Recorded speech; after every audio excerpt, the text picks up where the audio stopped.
Hi friends, Krista here. Thanks for stopping by Books and Jams. Today we are going to be doing another shelf spotlight. This is a series that I've done for the last few months, maybe year, where I highlight some different books on my shelves. Maybe I pick a word and find all the books on the shelf that have that word, or a specific genre. I've done World War II fiction. I've done non-World War II historical fiction. Today we're going to be doing another shelf spotlight, and I'm going to be showing you all of the Book of the Month books that are on my shelves. I have had a relatively long relationship with Book of the Month. I signed up quite a few years ago, and I was a member for maybe a year and a half or so. As long as I was able to stretch out my 1-year membership, because you're allowed to skip a month here and there. So some of these books that I have, actually very few of them are books from that first time that I subscribed. So then I was not a subscriber for over a year, maybe 2 years, kind of in the middle. And then I just saw that they were having such really good choices and books that I really, really wanted. And so I signed up again. So now I have been a member again for just over a year. I signed up in September of 2019, and I am still on my 11th box, I think, because I skipped 1 month. So once you have 12 boxes sent to you, you become a BFF, or best friend, and you are able to then receive an extra book at the end of the year. I think you get a perk at your birthday month once you're a BFF. So I'm very excited. 1 more month and I will be a BFF. If there weren't a couple skips in there, I would already be it, but that's okay. So I'm going to start with the books that I have already read that I've kept on my shelves, and then I have quite a few unread Book of the Month books that I need to get to, and I'm still very excited about. Book of the Month has their own editions of books, which is kind of cool when you see them on the shelves, because they all have this BOTM logo on the top of them.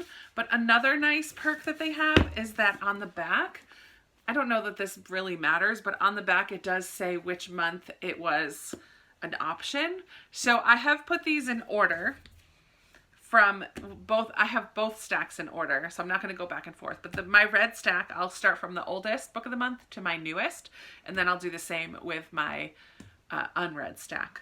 So the oldest Book of the Month book still on my shelves is The Wonder by Emma Donoghue. I read this quite a while ago. It's about a young girl who stops eating. She goes a ridiculous long time, and a nurse who goes to find out what's going on. Is this really some religious miracle, or is there some kind of sneaky business going on? And I thought this was very interesting, slightly slow paced, but I did really enjoy it. I was introduced to Catherine Center through Book of the Month, and I read How to Walk Away, and there will be another one in here. But in this one, a woman has it all. She's about to be engaged, gets into an accident, and her life totally changes. There is definitely romance at the forefront of the story, but it does go a little deeper and deal with some serious issues, which I love. So yay for Catherine Center. One of my favorite books that I read recently is The Giver of Stars, and this is by Jojo Moyes, obviously. This it deals with pack horse librarians in the Appalachian Mountains, Kentucky, I believe. So good. Such a good story. Female friendship. There's also like a murder mystery in the midst of here. Slight courtroom drama scenes as well. So good. 5 stars. That was on my 5-star predictions list. Another book that I read over the summer is Fountains of Silence by Ruta Sepetys. I love Ruta Sepetys and the way that she brings to life some sort of hidden gems in history. This one takes place in Spain under Franco's regime, the dictator General Francisco Franco, and what life was like in Spain. I think it's at the end of the World War II. Yeah, so after World War II, 1950s time period. And so we follow an American young boy who's a photographer, who's there with his family, who are diplomats or business people of some sort, and also this family of Spanish young people as well. And it is so good. So good. Loved that one. I picked up a fantasy, The 10,000 Doors of January by Alex E. Harrow. This is a gorgeous book. I did read this in January last year. This was September of 2019 that I chose this one. And this one, we follow January, who is able to travel through doors to different worlds. There are all over the world, there are these doors almost like portals into different worlds, and January is able to travel through them. And there's kind of a mystery with her family. She's raised by like a godfather, but he is not all he's cracked up to be. So yeah, this was very interesting. I know it had some people had problems with the pacing of that one, but I did enjoy it. Then in July of 2019, I have The Things You Save in the Fire by Catherine Center. This is another romance-centric book that deals with a female firefighter and the struggles that she has being a female in a male-dominated workplace. And also it has some family drama. She moves to New England to be with her mom, who she is very estranged from. And so we get bits of their relationship, but also deal with her as a female firefighter, but also a little bit of romance. Beach read was my choice for April of 2020. And this cover is so misleading. Nothing about this book happens at the beach. Like, what? We follow two writers in this one, January and Augustus. Augustus lives on the shores of some lake, maybe Lake Erie or something. And she rents out the house next door. It's her father's house or something. And she writes romance novels and he writes more thriller, mystery, hard-hitting stuff. But both of them are kind of struggling with a little bit of writer's block. So they challenge each other to write in the other person's genre. And this is another one of those where it's not a straight romance. There's definitely other issues going on in their lives. And I did enjoy that one as well. And then one that I've seen some mixed reviews on, but I have read this one to Watch by Kate Stayman London. And this was my choice in June of 2020. In this we follow a plus-size protagonist who becomes a part of like a Bachelor type franchise, Main Squeeze.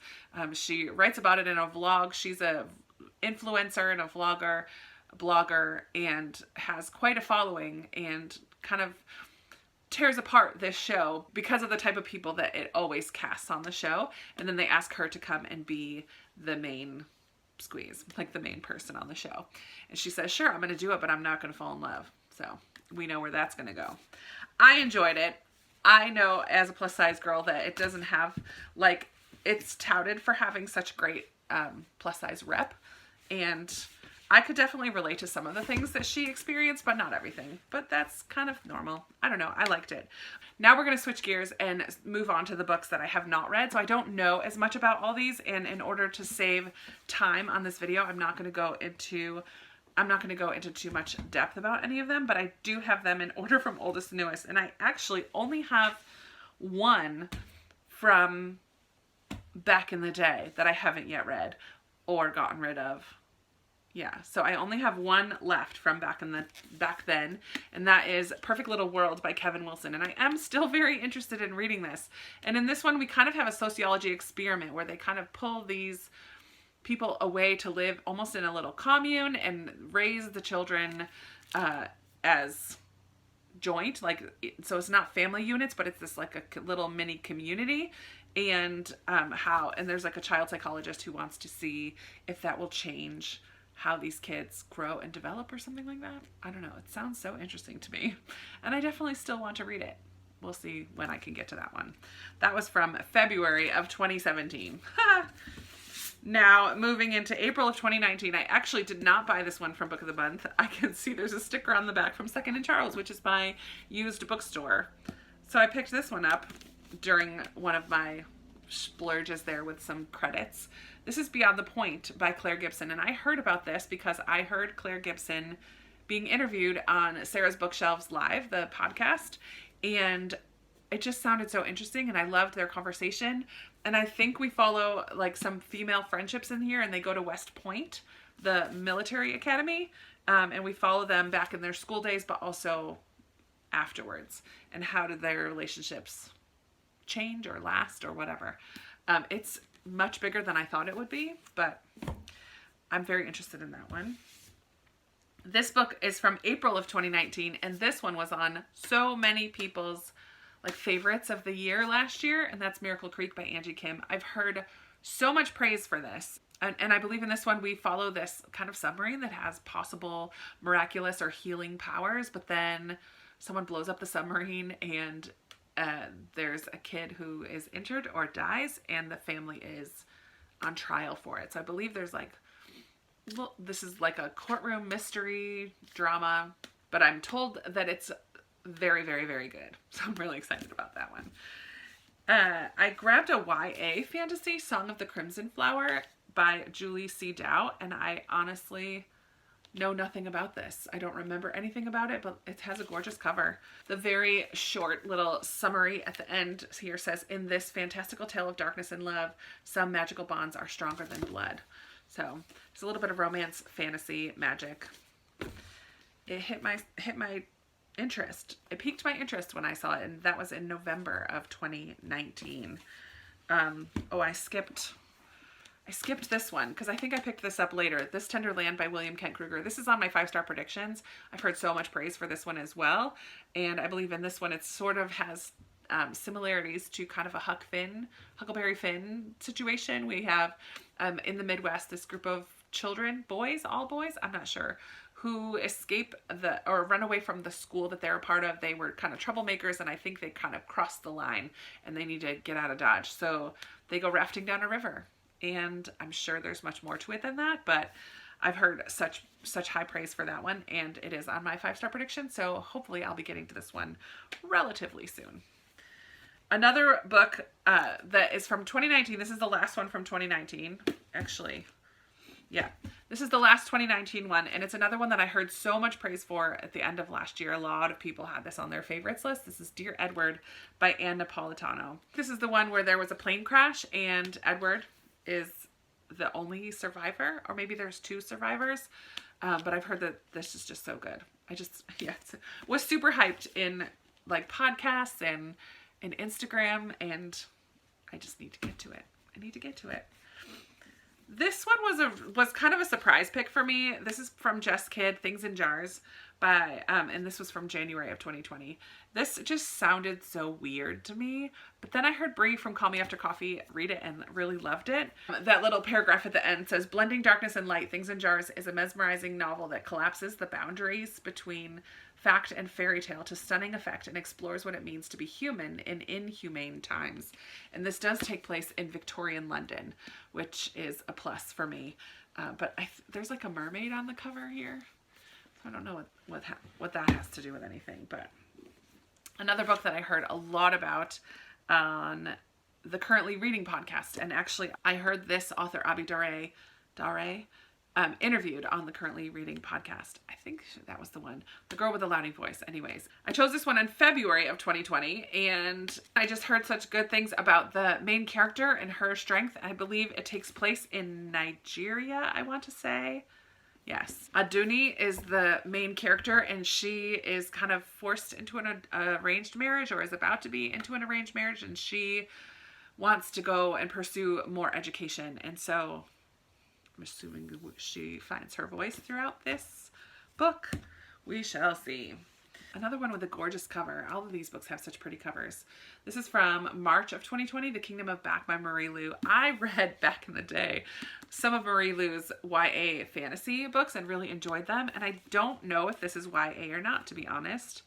But I do know that it's about Mozart's sister, who was kind of overshadowed by her composer brother, but she was also a composer. So I don't know if there's fantasy involved in this, but I'm always drawn to trees on covers, so I was drawn to that, and I love music in books, and Mozart's sister, like, that was a no-brainer for me. We'll see if I like it. Then I have a kind of a love, like a romancy type book, Josie Silver's The 2 Lives of Lydia Bird. I have heard some mixed things about this one, and I did not love her book One Day in December, I think was the name of it. But I love that whole sliding doors trope where, like, what could happen down different paths based on the choices that you make, and where you kind of get to see the possible outcomes of those choices. So I think that's kind of what this is, but I have heard some good and some not so good things about this one. It just feels like it'll be a light, fun read, but who knows? I still have more. I still have quite a few more. Let's see. Another one on my 5-star predictions is The Vanishing Half by Britt Bennett. This is about twin sisters who choose very different things for their lives. One of them lives as a Black girl and the other one chooses to live as white passing. So kind of we follow these two sisters and how those decisions impact their lives. And I believe they're like super close when they're kids, but then maybe they have it like a falling out of some sorts. I could be wrong, but I've again heard so much praise for this one. Already heard quite a few people thinking that this will be on their best of the year lists. And this came out in, well, I chose this one in June of 2020. In August of 2020, I picked up science fiction, The Space Between Worlds by Micaiah Johnson.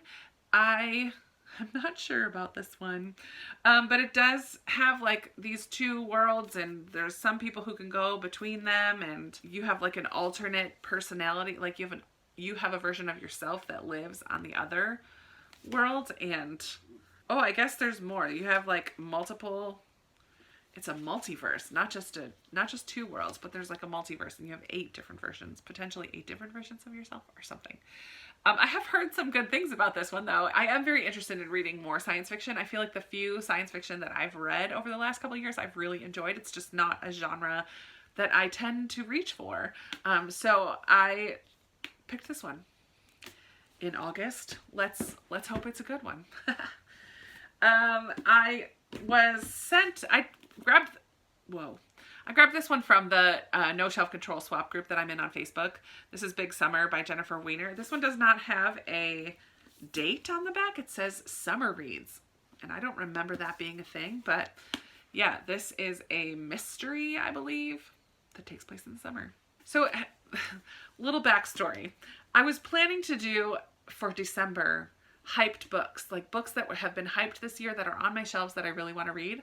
And then I realized that almost all of them that I was choosing were my book of the month books. So I'm like, why don't I just do a book of the month thing? So here's another one that has been very hyped, Transcendent Kingdom by Ya Jessie. And this also, I feel like is going to be on a lot of people's best of the year lists.